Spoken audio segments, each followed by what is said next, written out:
Hey, black girl, got any stock tips for me? The billionaire's table exploded with laughter.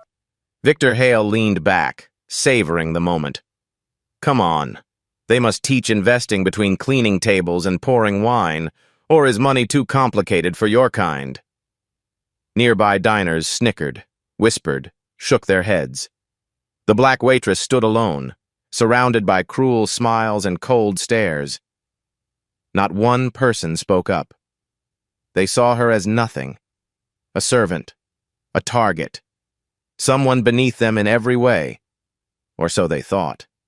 None of them knew she'd spent 5 years waiting for this exact moment, tracking every failed prediction, every bad trade, every lie this billionaire ever told. In just a few minutes, every person in that dining room would watch his reputation crumble, destroyed by the black girl he had just humiliated. The Sterling Room sits on the 43rd floor of a glass tower in Manhattan's financial district. It's the kind of place where a single steak costs more than most people's car payments, where the wine list runs 60 pages and the cheapest bottle starts at $200. Dark wood paneling imported from English estates that had seen centuries of aristocratic dinners. Brass fixtures that have been polished by hand every single night for 3 decades. Leather chairs that whisper old money with every creak and groan. The air itself smells expensive, like aged beef and ambition, and deals being made over 18-year scotch. Like power-changing hands between courses. Chandeliers cast warm light over white tablecloths. Conversations hum at carefully modulated volumes, loud enough to be heard, quiet enough to maintain privacy. The kind of place where a handshake still means something and a broken promise can end careers. On any given Friday night, you'll find hedge fund managers celebrating billion-dollar quarters, private equity partners closing acquisitions that will make tomorrow's headlines, investment bankers expensing 4-figure dinners without a second thought or a glance at the bill. The kind of men who move markets with a phone call and never, not once, think about the people serving their food. Serena Adams had worked at the Sterling Room for 3 years. She was 32 years old. Natural hair pulled back in neat twists, moved through the dining room with practiced invisibility. That's the real skill when you think about it. Not carrying plates, not pouring wine, not memorizing complicated orders without writing them down. Becoming invisible. Anticipating needs before they're spoken. Refilling water glasses so smoothly that no one notices you were ever there. Serena was excellent at it. 3 years of practice. 3 years of perfecting the art of being furniture. 3 years of watching enormous wealth flow past her like a river she could never enter. She knew every regular's preferences. Which partners hated which other partners and should never be seated within eye line. Which CEOs had shellfish allergies that weren't in the system. Which billionaires had mistresses who shouldn't be mentioned in front of wives. Which tables tipped well and which ones left insults scrawled on receipts instead of gratuities. But serving rich men was never supposed to be her life. At 32, Serena Adams was supposed to be somewhere else entirely. She'd been 2 semesters away from graduating Howard University. Economics major. 3.8 GPA. The kind of student professors remember for years after they've graduated. Her advisor, Dr. Williams, had written in her recommendation letter, "Serena Adams is the most naturally gifted analyst I've encountered in 20 years of teaching. She doesn't just understand markets, she feels them. She sees patterns others miss. She has the rarest gift in finance, genuine intuition backed by rigorous methodology." That letter was still saved on her laptop, yellowing digitally in a folder she couldn't bring herself to delete. She'd never gotten to use it, because then her mother got sick. Lupus. The autoimmune kind that attacks kidneys and joints and hope with equal cruelty. The kind that flares without warning and retreats without explanation. The kind that requires specialists who don't take payment plans. Medications that cost more per month than Serena's entire semester of tuition. Insurance covered some of it. Not enough. Never enough. So Serena did what daughters do. She withdrew from Howard 2 semesters before graduation, moved back to Atlanta. Worked 3 jobs simultaneously while Mama stabilized. Morning shift at a coffee shop starting at 5 a.m., afternoon shifts doing data entry for a law firm, weekend nights bartending until 2 in the morning. 2 years of that. 2 years of exhaustion and worry and watching her dreams recede in the rearview mirror like a city she was driving away from. Then a friend in New York said the tips were better there. The real money was in Manhattan, serving the people who had more than they could ever spend. So Serena moved north. That was 7 years ago. Now she sends 70% of everything she earns back home. Mama's prescriptions. The ones that keep her kidneys functioning, that keep the inflammation down, that keep her alive and relatively pain-free. Costs more than a used car every single month. And her younger sister Keisha's tuition at Spelman. First year. Pre-med, carrying all the dreams Serena had to set down. Every time Serena signs a check to send home, she thinks about the degree she didn't get, the career she didn't start, the doors that closed before she could even knock on them. But here's the thing about Serena Adams, the thing nobody at the Sterling Room knew, the thing nobody would have believed if she'd told them. She never stopped learning. Every night after her shift, after her feet throbbed and her back ached and her hands smelled like other people's expensive food, she studied. Not casually, obsessively. Bloomberg articles, SEC filings, earnings call transcripts, Federal Reserve minutes, macroeconomic analyses from research firms that charged $10,000 for subscriptions she found creative ways to access for free. She'd taken the CFA Level 1 practice exam online, scored 89%. Could have passed the real certification easily. Probably could have passed Level 2 as well. Couldn't afford the $400 registration fee. She'd applied to 62 entry-level finance jobs over 3 years, analyst positions, research assistants, even administrative roles at investment firms, anything to get a foot inside the door. 62 applications, 62 rejections. Most firms never bothered with an interview. Her resume showed hospitality experience and an incomplete degree. Straight to the trash. The few that did interview her always said the same thing with the same apologetic smile. You'd be a great culture fit for maybe a different department, or we're looking for candidates with more traditional backgrounds. She knew what that meant. She'd heard it enough times to stop pretending otherwise. So Serena channeled her frustration into something else. Something that started as anger and slowly transformed into obsession. Something that felt like power even if no one else knew it existed. She built a database, a master spreadsheet she titled Wall Street's Worst Calls. Over 50 fund managers tracked. Every public prediction they made, on CNBC, Bloomberg, in shareholder letters, on Twitter, color-coded by outcome. Green for correct, red for wrong. There was a lot of red. But one name had its own dedicated tab. 5 separate subsheets. 3 years of meticulous documentation. Victor Hale, founder and CEO of Hale Capital Partners. Billionaire. CNBC's favorite talking head. The man who appeared on financial television 48 times in 5 years, always confident, always certain, always telling America exactly what to buy and sell. Why Victor specifically? Because 3 years ago, he'd said something that Serena never forgot. A CNBC anchor had asked about diversity in finance. Why so few women, so few people of color, in senior positions? Victor's response came with a practiced smile. Look, I'm all for diversity, but this isn't charity work. You can't just hand people opportunities because of what they look like. Merit matters. If they can't compete, they can't compete. Serena watched that clip 3 times, let his words sink deep into her bones. Merit matters. If they can't compete, they can't compete. Fine, she thought. Let's examine your track record, Mr. Merritt. She started his file that night, updated it every Sunday. Never missed a week for 3 years. Girl, why you always on your phone? Janelle, another server, catching Serena in the break room. Serena smiled. Research. Research for what? You finally applying somewhere? Not yet, just keeping score. It was 8:48 p.m. when the energy in the Sterling room shifted.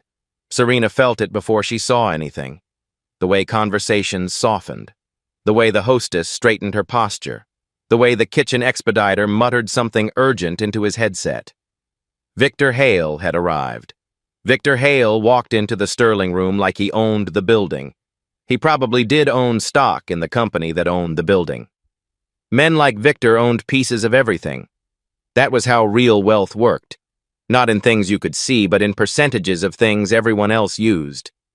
62 years old, silver hair swept back from a tanned forehead. The kind of tan that comes from winters in Aspen and summers in the Hamptons. The permanent bronze of a man who had never worried about paying an electric bill. A charcoal suit that cost more than Serena's annual rent. A Patek Philippe watch glinting at his wrist. She knew enough about watches now to recognize it. $250,000, sitting casually on his arm. He moved with the permanent confidence of a man who hadn't heard the word no in 3 decades, hadn't had anyone disagree with him to his face in almost as long. The world rearranged itself around Victor Hale, and he'd long ago stopped noticing the rearranging. 5 men trailed behind him. Associates. Sycophants. The loyal entourage of a billionaire who surrounded himself only with people who agreed with him. They laughed at his jokes before he finished telling them.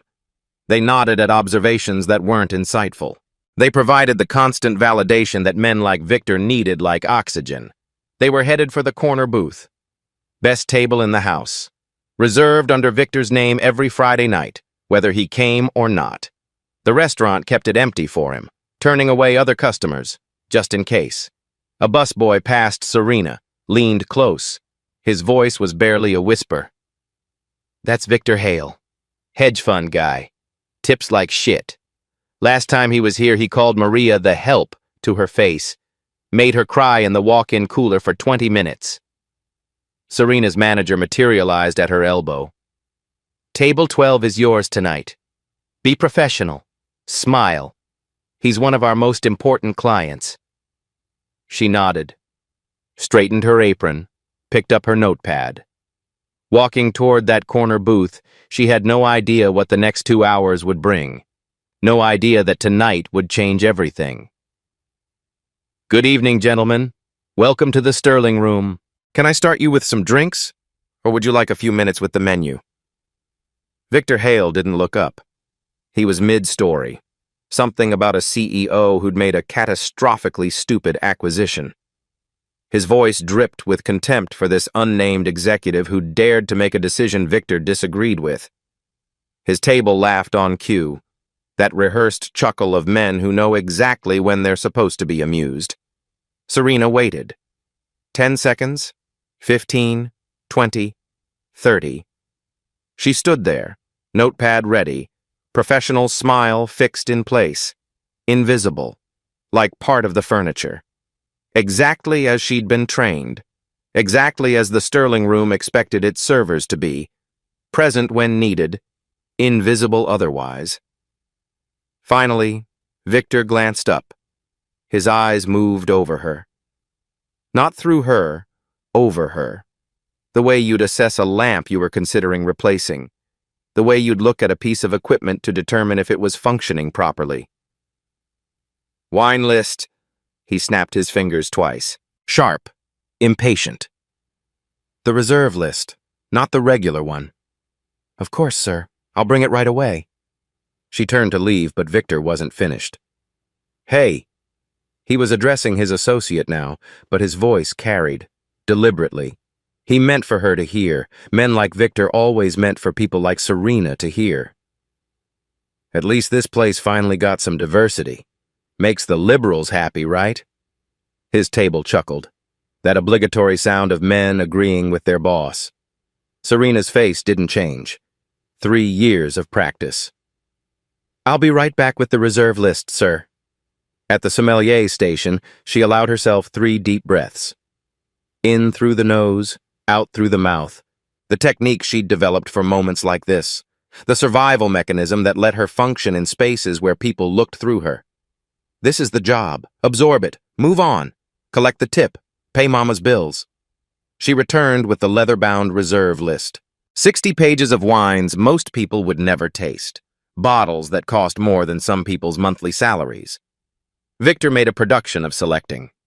His finger traced down the pages with theatrical consideration, past the $500 bottles, too cheap, finally stopping on a Bordeaux priced at $6.20. "The Chateau Margaux," he announced, butchering the French pronunciation. 2015. Serena didn't correct him. That wasn't her job. "Excellent choice, sir. A beautiful vintage." She retrieved the bottle, presented it properly, label facing him, vintage visible, opened it with the precise, silent movements she'd mastered. Not a sound from the cork, not a drip on the tablecloth. Poured a small taste into his glass. Victor swirled, sniffed, nodded without actually tasting. "Fine. Pour for the table." The evening progressed. Courses came and went. Conversations rose and fell. Victor held court at his corner booth, regaling his associates with stories of his own brilliance. Deals he'd closed, competitors he'd crushed, predictions he'd made that everyone else had doubted, markets he'd timed perfectly, fortunes he'd built while others floundered. In Victor's telling, he was the smartest person in every room he'd ever entered. A visionary, a prophet of the markets, someone who saw what others couldn't. But Serena noticed something curious. Victor kept glancing at her. Not the way some men looked at women. This was different. It was irritation, annoyance, a growing displeasure that she couldn't quite explain. She wasn't nervous in his presence, wasn't flustered by his wealth or fame, wasn't intimidated by his sharp comments or his billion-dollar reputation. She simply did her job with quiet competence. And Victor Hale was not accustomed to being unimpressive to anyone. The moment everything changed came between the second and third courses. Serena was refilling water glasses, moving around the table with practiced efficiency, when Victor waved her over. That particular gesture wealthy men use, the one that says, "Your entire existence is defined by my needs," the one that expects immediate compliance without question. "Hey, what's your name?" "Serena, sir." Serena. He rolled the name around like wine he was tasting, deciding if he approved. Pretty name. His table was watching now, already smiling. They recognized that tone. They'd seen this show before. "Hey, Serena." Victor leaned back, playing to his audience. "Maybe you can help me out. I need some stock tips." He paused. Let the setup breathe. The timing of a man who'd told this joke before. "They must teach that in wherever you people go to school, right?" Another beat. What was it? Community college? Trade school? The table exploded with laughter. Victor basked in it, warmed himself in their amusement like sunlight. Serena stood perfectly still. 1 breath, 2, 3. She felt eyes from nearby tables. Some diners looked uncomfortable. Others smirked. All of them waiting to see how the help would respond to being reminded of her place. One of Victor's associates, younger than the others, seated at the far end, was staring at his plate. He wasn't laughing. "I'll check on your appetizers, Mr. Hale." Serena turned, walked away, back straight, chin level, the posture of a woman who had learned to absorb humiliation without letting it show. But inside her mind, numbers were running, his numbers, every wrong prediction, every failed trade, every arrogant call the market had punished. She knew them all. In the kitchen, Serena's hands finally trembled. She gripped the stainless steel prep counter, forcing herself to breathe. The fluorescent lights buzzed overhead. Steam rose from the line. Somewhere, a chef was yelling about timing, the controlled chaos of a Friday night service. Normal sounds. Normal chaos. But nothing felt normal. Janelle found her there. What happened? Janelle's voice was sharp with concern. You look like you've seen a ghost. It's nothing. Serena shook her head. Just rich people being rich people. Janelle's eyes narrowed. Was it table 12? Serena nodded. Victor Hale. Girl, that man is poison. You know what he did to Maria last year? Called her the Mexican right to her face, in front of a full table. 8 people heard it. Made her cry in the walk-in cooler for 20 minutes. What did management do? Nothing. Janelle's laugh was bitter. He drops 15, 20 grand here every month. Management doesn't do anything about men like that. They just tell us to smile wider, be more accommodating. Think about the tip. Serena thought about asking to swap tables. She could. Janelle might take it. She had 2 kids and a landlord who didn't accept excuses. But Victor's table was a $3,000 check, minimum. 20% of that would cover Mama's prescriptions for 6 weeks. Would mean Keisha didn't have to worry about textbooks next semester. She couldn't afford principals tonight. I'm fine, she said. I've handled worse. She hadn't. But she went back anyway. The next 90 minutes were a masterclass in casual cruelty. It started with the steak. This is medium, Victor's voice carried across the dining room. He held up a slice of meat on his fork like a prosecutor presenting evidence to a jury. I specifically ordered medium rare. Any competent server knows the difference. Can you tell the difference? Or... He let the implication dangle. His table watched with amused anticipation. I apologize, sir. I'll have the kitchen prepare a new one immediately. You do that. And quickly. Time is money, even yours. She returned with a fresh steak. Perfect temperature. Pink center fading to brown at the edges. Exactly as ordered. Exactly as it should be. Victor cut into it. Chewed slowly. Said nothing. No acknowledgement. No thank you. That would have meant recognizing her as a person rather than a function. Then came the commentary. Victor was speaking to his table, but his voice carried. Always carried. Serena understood now. He wanted her to hear everything. That was part of the entertainment for him. You know what I don't understand about this whole DEI conversation? He gestured vaguely with his wine glass. Representation of what, exactly? If you can't perform at the level required, you can't perform. Period. Doesn't matter what you look like. Doesn't matter what zip code you grew up in. Results matter. Merit matters. One of his associates shifted uncomfortably. Victor, come on. What? I'm not saying anything controversial. Victor shrugged. I'm sure she's perfectly competent at this. He swept his hand to indicate the restaurant, the tables, the invisible machinery of service. This is fine work, honest work. Someone has to do it. This is her level. Serena was 3 feet away, refilling a water glass. She heard every syllable. This is her level. The words lodged somewhere deep, joined the others she'd collected over the years. 62 rejection letters, 1,000 small dismissals. Know your place, stay in your lane. We're looking for a different profile. This is your level. She kept pouring, face serene, professional. The mask she'd perfected. Then Victor escalated. He picked up his cloth napkin, looked directly at Serena, and dropped it on the floor. Oops. He didn't reach for it, just sat there, waiting. His associates watching, the entire corner of the restaurant watching. A test, a power play. A reminder of who held power and who didn't. Serena bent down, retrieved the napkin, placed it on the table beside his plate.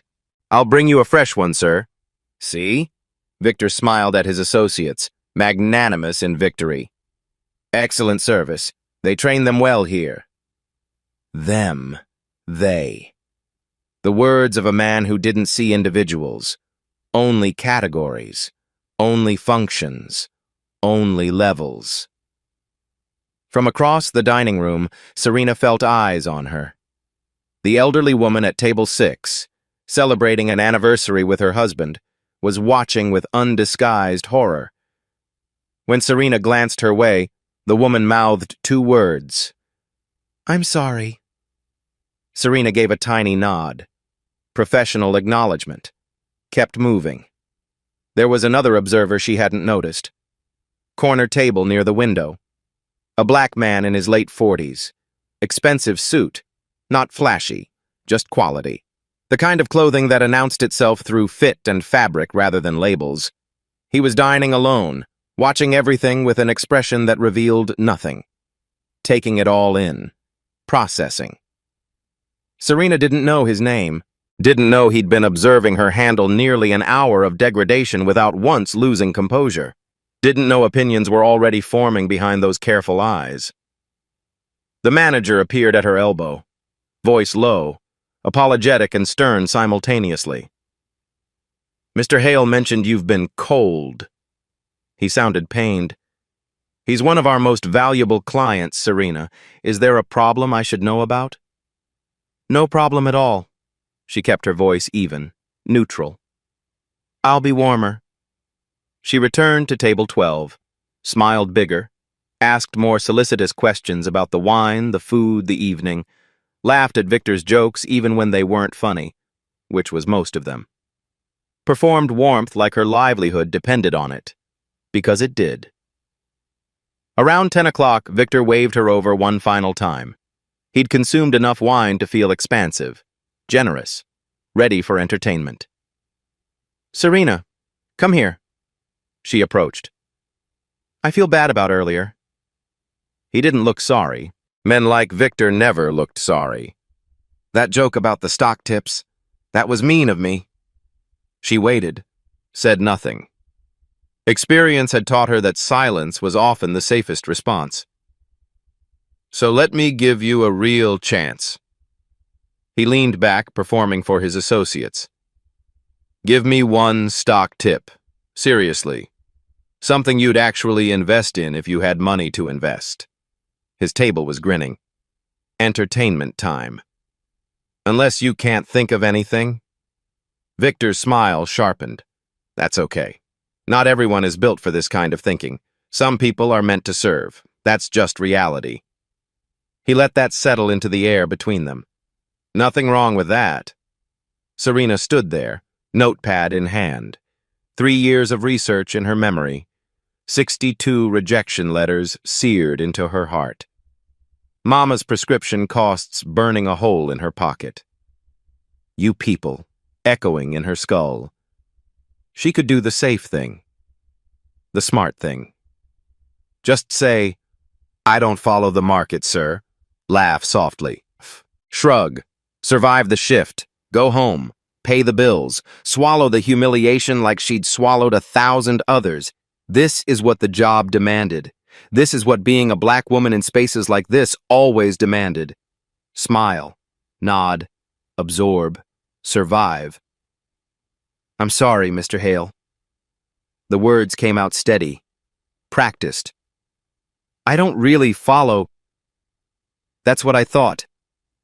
Victor leaned back into his chair, satisfaction spreading across his face like sunrise over water. "See? I wasn't being mean earlier. I was being realistic." He waved his hand in dismissal. "Know your place, sweetheart. There's no shame in knowing your place." Know your place. The words hit her like a physical blow. She'd heard them before. Different words, same weight. 62 times. Not a culture fit. We're looking for a different profile, perhaps a different department. Know your place. Something shifted inside Serena Adams. She thought about her mother, standing at the apartment door the day Serena left for Howard, eyes shining with tears and pride. "You're going to be something, baby. Something big." She thought about her sister. Keisha's voice on the phone last week bubbling with excitement about her organic chemistry class. "I'm going to be a doctor, Serena, because you made it possible." She thought about the file. 5 years of Victor Hale's failures. Every blown prediction, every wrong trade, every confident pronouncement the market had humiliated. All of it sitting in a spreadsheet on her laptop that no one would ever see. Unless, if not now, when? If not her, who? She was never going to get a seat at their table. 62 closed doors had made that clear. But she could show them, just once, that the person they dismissed knew more than they ever would. "Actually, Mr. Hale," Victor's smirk wavered, almost imperceptibly, but she caught it. "You asked for a stock tip." She set down her notepad, slow, deliberate, like setting down a weapon she no longer needed. "I'll do you one better." She looked him directly in the eyes. "I'll give you an audit." For 3 seconds, nobody moved. Victor blinked. An audit? He was still smiling, but something had shifted. A hairline crack in his certainty. This wasn't how the script went. Waitresses didn't use words like audit. "What exactly are you talking about?" Serena stepped closer to the table. Not servile anymore. Not deferential. Present. "You've appeared on CNBC 48 times in the last 5 years. Her voice was calm, measured, almost pleasant.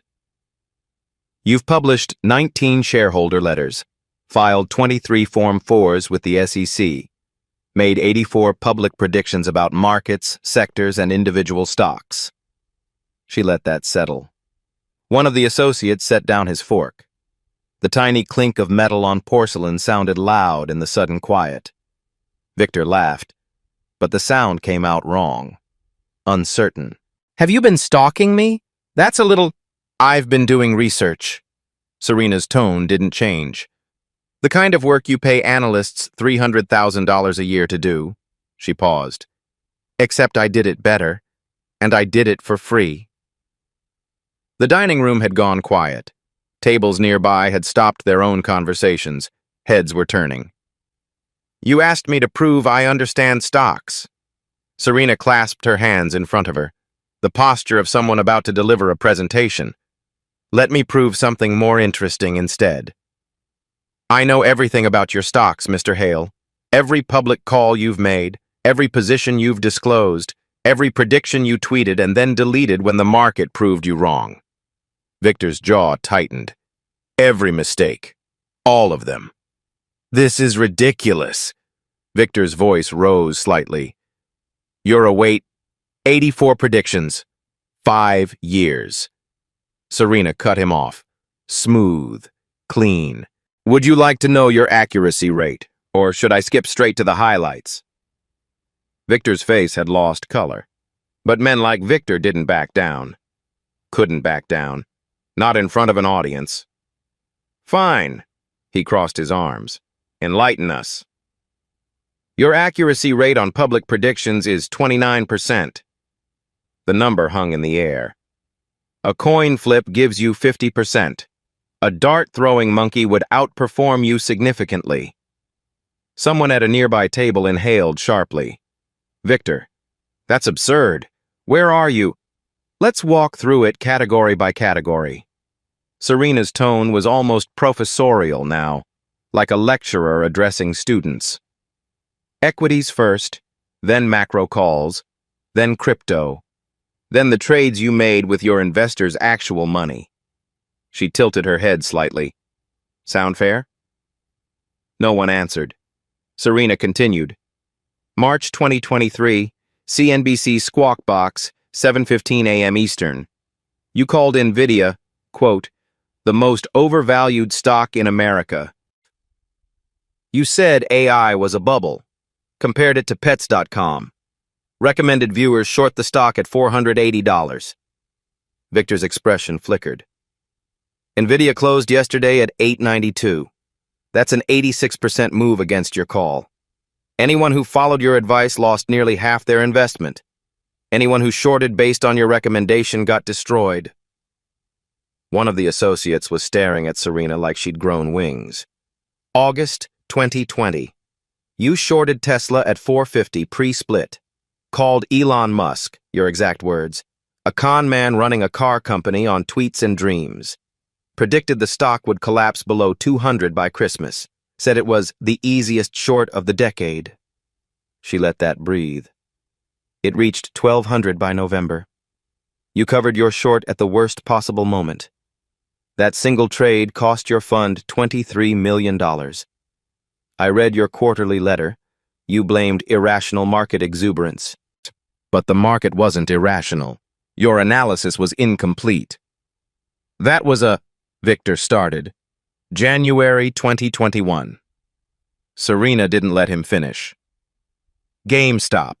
You went on television and called retail investors dumb money about to learn an expensive lesson. You took a long position at 340, expecting a squeeze to 600. Called it generational wealth transfer to smart money. She paused. Then Robinhood halted trading. You panic sold at 112, $14 million loss. Your quarterly letter blamed unprecedented market manipulation. But the real story was in Reddit threads you never bothered to read. The dumb money saw something you didn't. The associate who hadn't laughed at Victor's joke was doing calculations in his head. You could see it in his eyes, putting numbers together. 2019, Apple. You called it a phone company with no innovation left. Said Tim Cook was coasting on Steve Jobs' legacy. Advised your investors to sell and never look back. Apple is up 240% since that call. Your investors who listened left generational wealth on the table. This is cherry-picked, Victor tried again. I'm being comprehensive, Mr. Hale. Serena's expression hadn't changed. Still calm, still professional. You asked for this. Let's continue with macro. March 2020, the week the market bottomed. You appeared on television and announced, I'm quoting directly, "This virus is a nothing burger, completely overblown. The market is panicking over a bad flu. Buy the dip now or regret it forever." She paused. The market fell another 20% that week. You were margin called on March 18th. That's documented in your 13F filing, public record. Anyone can look it up. Someone at a nearby table had their phone out, recording. December 2021. You declared the Fed would never raise rates above 2%. Called anyone predicting otherwise economically illiterate. Said the Fed was too afraid of crashing the economy to raise rates meaningfully. Serena tilted her head. Rates reached 5.5%. Your bond portfolio remains underwater, down 31% as of your most recent quarterly disclosure. Victor's face was cycling through colors, red to white to red again. 2022. Oil futures. You described it as the easiest trade of my career. Loaded up before the midterm elections, predicting prices would spike. Then the administration released strategic reserves. You lost 28% in 11 days. Easy trade. The dining room had fallen completely silent. Even the ambient noise seemed muted. Staff had stopped moving. Other tables had stopped eating. Everyone was watching. Now, crypto. Serena's voice carried a hint of something, almost amusement. My personal favorite category. December 2021. Bitcoin at 65,000. You told Bloomberg it would reach 150,000 by summer 2022. Called it digital gold. Said anyone not holding Bitcoin was betting against the future of money. It crashed to 16,000. You quietly closed your crypto fund. Didn't mention that development in your year-end letter to investors. Didn't issue a mea culpa. Just silence. Victor was gripping the edge of the table now. November 2022. 1 week before FTX collapsed. You tweeted, then deleted, Sam Bankman-Fried is the future of finance. Anyone not investing with FTX is missing the boat. You called him the smartest person in crypto. Serena's voice dropped slightly. The internet has a long memory, Mr. Hale. Screenshots are forever. Someone archived that tweet within minutes. One of Victor's associates had his face in his hands. But let's step back. Serena straightened. Individual mistakes happen to everyone. Even the best investors get calls wrong. What matters is the aggregate picture, the track record over time. That's what you always emphasize on television, the long-term results. Over the last 5 years, Hale Capital has underperformed the S&P 500 by 34%. The number landed like a stone in still water. 34%. You charge 2 and 20, 2% management fee, 20% of any profits, for performance that a free Vanguard index fund beats every single year without exception. Your investors are paying premium fees for below-market returns. Her voice was almost gentle now. Your investors would have made more money doing literally nothing, putting their money in an index fund and going on vacation. Victor found his voice. These numbers are, this is, and here's something that isn't public yet. That got everyone's attention. The entire restaurant seemed to lean forward. 3 of your largest institutional investors, pension funds from Ohio, Michigan, and California, have submitted redemption notices. That's $340 million exiting your fund in January. Teachers' pensions, firefighters' retirement funds. They've seen enough. Victor went pale. How do you... Due diligence works both ways, Mr. Hale. I know people who know people. Information flows in multiple directions. She paused. One more beat. Oh, and that biotech position you were discussing earlier tonight? The one you're extremely long on? mRNA therapeutics? The one you called a sure thing? Victor had mentioned it during dinner, bragging about his genius analysis. The FDA rejected their Phase 3 trial last Tuesday. Embargo lifts Monday morning. The stock will open down 45%. Maybe more. She watched comprehension dawn on his face. I hope you have a stop-loss in place. Based on your historical pattern, you probably don't. One of the associates grabbed his phone, started typing frantically. Victor, she's right. His voice was strained. There's chatter online about the biotech. People on the forums are saying, shut up! Serena clasped her hands. The posture of someone concluding a formal presentation. 84 public predictions, 24 correct, a 29% hit rate. Yet you appear on television every week telling millions of Americans what to do with their money, taking their trust, taking their savings, based on a track record that wouldn't pass a basic performance review. She looked directly at him. You asked me for a stock tip, Mr. Hale. Here it is. She stepped closer. Don't confuse confidence for competence. The words dropped into the silence like stones. And don't assume the black woman pouring your wine attended community college. Her voice didn't waver. I completed 3 years at Howard University, economics, 3.8 GPA. I was 2 semesters from graduating when I had to leave. I left because my mother got sick, not because I couldn't compete. I can compete just fine. She let that settle. You said on national television that merit matters. You're absolutely right. Merit does matter. It matters more than you know. She tilted her head. So, why are you still on television? Victor's mouth worked. Nothing emerged. You asked where my people go to school. We attend the same universities you did. We read the same SEC filings. We perform the same analysis. The difference is we don't receive second chances when we're wrong.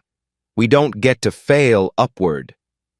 Serena's voice dropped, soft, but in the absolute silence of that dining room, every word carried. You've been wrong 71% of the time, and you're still a billionaire, still on television, still giving advice. She straightened. That's not merit, Mr. Hale. That's a different kind of privilege. Serena finished speaking. The Sterling room held its breath.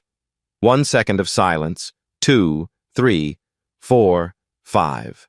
The quiet was so absolute you could hear ice shifting in water glasses across the room, the distant hum of ventilation.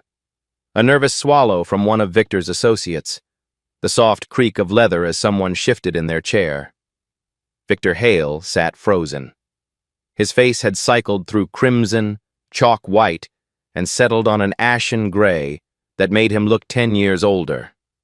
His hands, those confident, gesturing hands that had commanded boardrooms and television studios, lay flat on the white tablecloth like things that had died. His associates wouldn't meet his eyes. One stared at his plate like it held the secrets of the universe.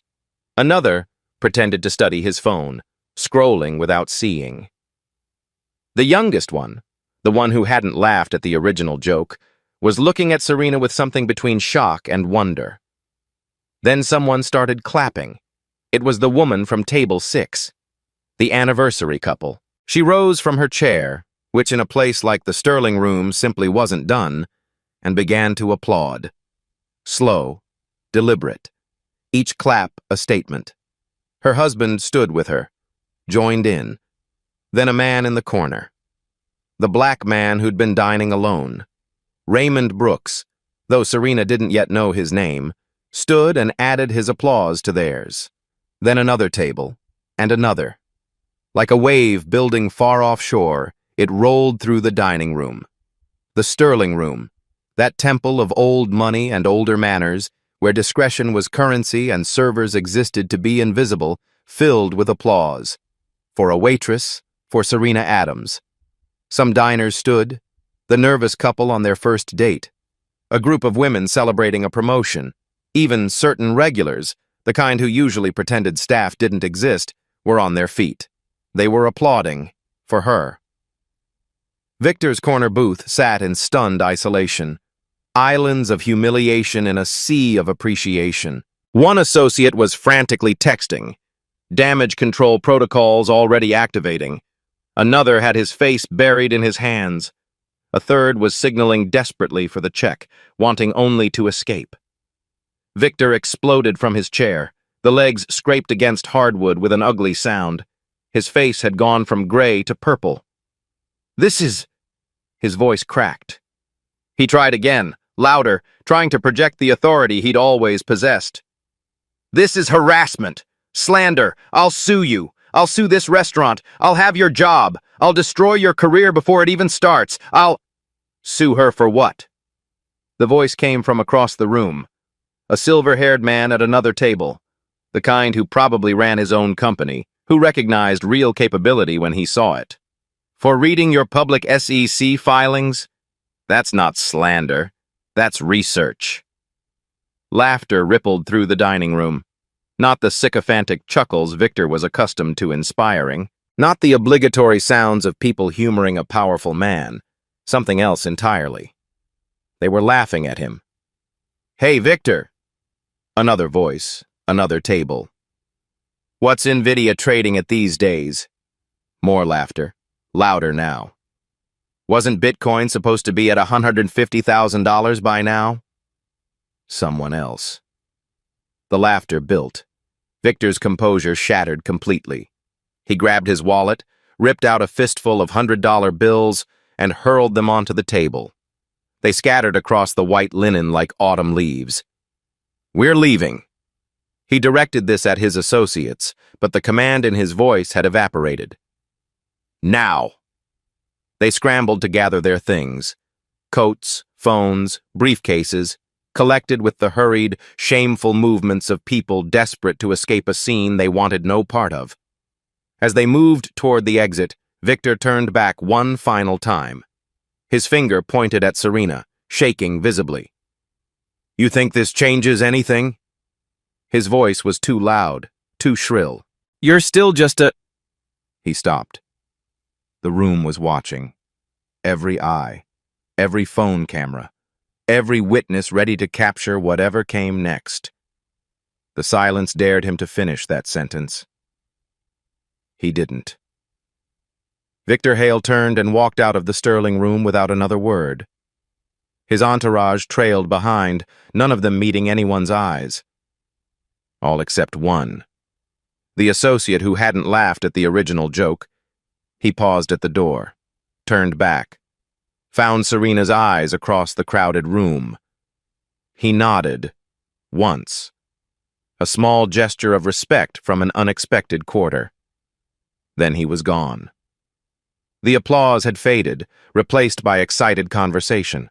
The buzz of strangers talking to strangers, united by what they'd witnessed. Tables were comparing notes, sharing what they'd recorded, exchanging contact information. The story was already spreading. It would be on social media before midnight. Serena stood in the center of it all. Her hands were trembling now. The adrenaline she'd held at bay for 15 minutes was flooding through her system. Her heart pounded against her ribs. The older woman from table 6 approached, touched Serena's arm gently. "That," she said, eyes glistening, "was the most remarkable thing I've ever witnessed in 40 years of dining in Manhattan. That man has terrorized staff at every restaurant in this city. Everyone knows it. No one ever did anything about it. Until tonight." "Thank you," Serena managed. "No." The woman squeezed her arm firmly. "Thank you. For everyone who ever had to smile through treatment like that. For everyone who had to swallow their dignity to pay their bills. Thank you." The manager appeared at Serena's elbow. His expression was a complicated mixture of shock, fear, admiration, and calculation. The politics of the moment were clearly overwhelming him. "Serena, I don't know what to say." "Am I fired?" He blinked, looked around the room, at the diners still buzzing with excitement, at the phones that had captured everything, at the faces watching to see how management would respond to this unprecedented moment. "I don't think I could fire you if I wanted to." He almost smiled. "Half the restaurant is asking for your contact information. The other half is asking if you do private consulting." For the first time all evening, Serena felt something release in her chest. It might have been relief. It might have been something much larger than that. The remainder of the shift passed like a fever dream. Serena completed her service automatically, taking orders, delivering checks, moving between tables with the muscle memory of 3 years of practice, the mechanical motions of a job she'd done thousands of times. But everything had changed. Every table she approached, someone wanted to shake her hand, ask her name, tell her she was brilliant. A woman in her 50s pressed a business card into Serena's palm. "If you ever want to discuss opportunities in asset management, call me." A man in investment banking asked if she'd ever considered equity research. Another offered to connect her with his firm's HR department. She tucked the cards into her apron pocket. There were 9 by the time the shift ended. In the break room, Janelle grabbed her shoulders. "Girl, girl!" Her eyes were wide as searchlights. "What did you do out there? The entire restaurant is talking about nothing else? Someone told me you made Victor Hale actually run away. Like, physically run." "He didn't run exactly." "Close enough. Fast walk of shame. Same energy." Janelle pulled her into a fierce hug. "I always knew you were smart. I didn't know you were like sniper smart, assassin smart, secret weapon smart." Serena laughed, genuine, surprised. The laugh of someone releasing tension they'd held for hours. "I just answered his question." "You destroyed that man's whole reputation." Janelle stepped back, shaking her head with wonder. "In like 5 minutes, in front of everyone, with receipts." 5 years, Serena smiled. 5 years of preparation, 5 minutes of delivery. Girl, that's the most savage thing I've ever heard. And I grew up in the Bronx. She was gathering her belongings, coat, bag, phone with its precious spreadsheets, when someone appeared at the break room entrance. The black man who'd been dining alone. The one who'd been second to start clapping. Up close, she could assess him properly. Late 40s, distinguished bearing. a suit that announced quality through craftsmanship rather than labels. He carried himself like a man who'd earned his position rather than inherited it, someone who knew what it meant to work for everything. He held a business card between two fingers. Serena Adams. She hadn't given him her name. I'm Raymond Brooks, Chief Investment Officer at Cornerstone Capital. We manage approximately $8 billion in assets. She took the card. Heavy stock, embossed lettering, legitimate. I've sat through roughly 1,000 investment presentations in my career. Raymond's voice was warm but direct. Analyst pitches, fund manager reviews, board presentations. Maybe more than 1,000, honestly. It blurs together after a while. He paused. What you delivered tonight was more compelling than any of them. Better sourced, better presented, better timing, better everything. She didn't know how to respond. Waited. I have a junior analyst position available, entry level on paper. We have to start somewhere for compliance reasons. He smiled slightly.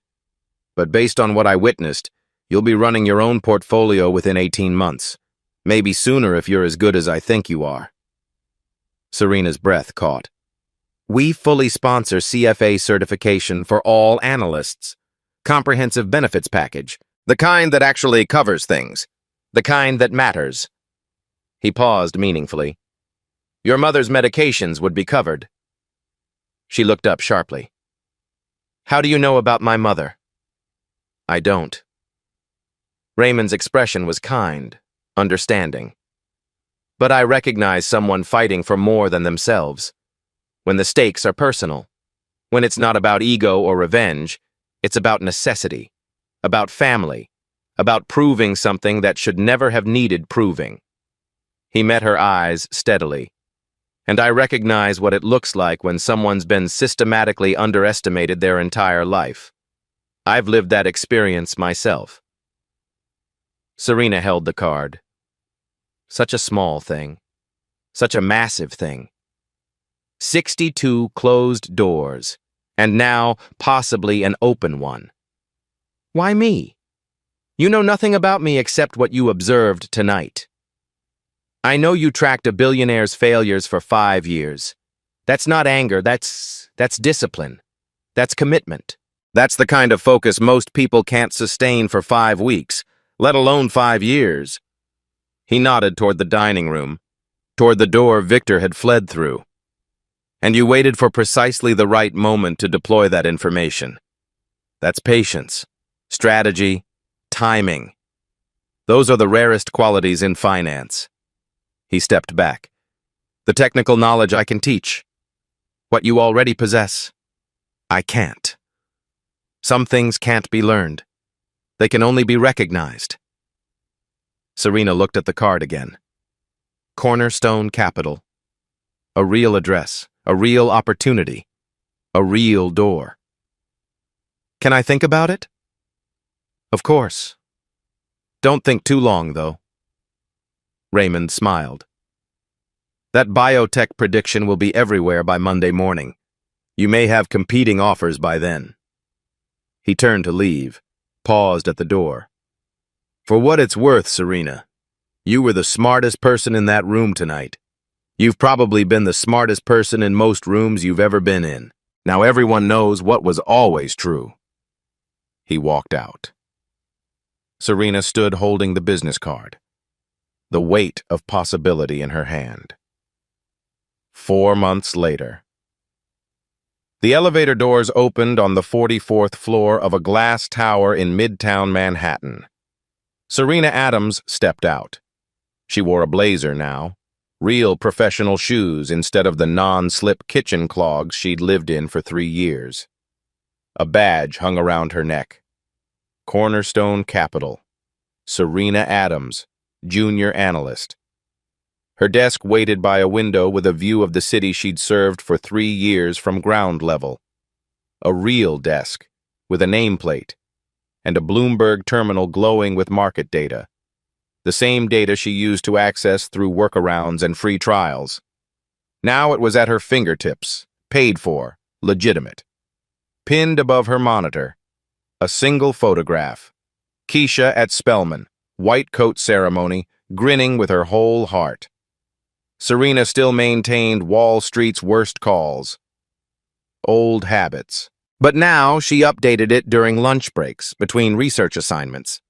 Now she did it from a Bloomberg terminal, at her own desk, on the 44th floor, looking down at the city that had looked down on her. The video from that night had traveled far. 4.8 million views across platforms. Waitress destroys hedge fund billionaire with receipts. The headlines wrote themselves. Financial Twitter had crowned her the auditor. Someone created a remix with dramatic music. Another made an animated version. Her face had been everywhere for weeks. Victor Hale's fund was down 19% since that evening. The biotech crashed precisely as she'd predicted, 46% when markets opened Monday. 3 additional institutional investors had pulled their capital. The pension funds she'd mentioned, all 3 had confirmed their exits. CNBC quietly stopped inviting him on air. No announcement. Just silence.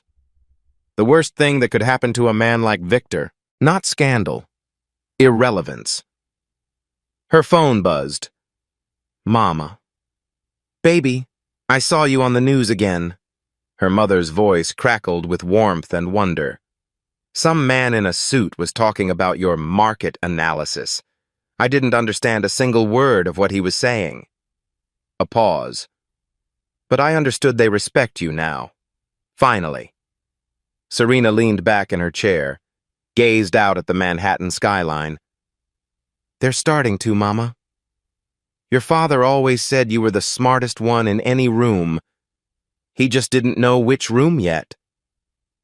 Serena closed her eyes, let herself remember him, his quiet faith, his unwavering certainty in her, the way he used to look at her when she showed him her report cards, like she was proof that everything good was possible. That sounds exactly like him. It was exactly him. Her mother laughed softly. Now when are you coming home to visit? Keisha asks about you every single day. Next month. Flight's already booked. Good. I'm making your favorite. Don't argue, I'm making it. They talked for a few more minutes. Normal things. Easy things. The kind of conversation Serena had dreamed about for 7 years. The kind where money wasn't the first concern or the last. Where she didn't have to calculate whether she could afford both groceries and the electric bill. After she hung up, Serena looked out the window. Somewhere below, the Sterling Room continued serving $400 steaks to men who tipped poorly and treated servers like furniture. She didn't need to go back. Ever. She thought about that night, about Victor's question, about what happens when you assume someone's story ends where you stopped reading, about all the Serena Adamses still out there, working doubles, studying between shifts, building spreadsheets no one will ever see, waiting for a chance that might never come. Most won't get a moment like hers. The system isn't designed that way. She knew that. She'd lived that truth for 7 years. But sometimes the moment arrives, and when it does, you have to be ready. She'd been ready for 5 years. She just needed someone to ask her a question. Serena turned back to her terminal, opened her spreadsheet, added one final entry to Victor Hale's file. Prediction: the waitress doesn't know anything about stocks. Outcome: wrong. She smiled, saved the file, and got back to work.